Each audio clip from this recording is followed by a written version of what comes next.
ओइ जाम्बि सना, नों आंनि हर आरो सान, जेरावबो आंनि रागा जोङोबाबो आंनि गोरबोआवनो अरायबो थाबाय थागोन आरो नों जेसेबांखि आंखौ रागा जोङा मानो, खुद्रिया मानो, गाज्रि मोनोबाबो नैबे गोरबोआव नोंल' थागोन। नों अख्रांसे गोजानावबाबो आंनि गोरबोआवनो थाबाय थागोन। गोसोखांनाया सिमा गैया सना, जेब्लाय होदों अननाय, बै समनिफ्रायनो आं नोंखौ जेब्लाबो गोसोखांबाय दं। बै समनिफ्रायनो आं नोंनिनोखा आरो नोंबो आंनिनोखा। अराय जिउ थासान्दि जों सानैया अरायबो मोनसे जानानै थागोन।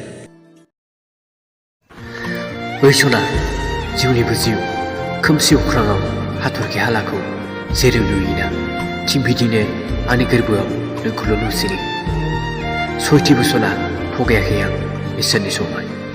आं मिथिया नों आंखौ मोजां मोननानै बबे समसिम थागोन लोगोआव, नाथाय आं मिथिगौ आं नोंखौ माब्लाबाबो बावनाय नङा। मोजांखौ मोनो आं सैथो गोसो आरो जिउजों नोंखौनो। जिउनि मोननो थाखाय अरायबो गोसोआ बोदोर जायो। खालि नों गोरबो मेगनाव थाबाय थायो।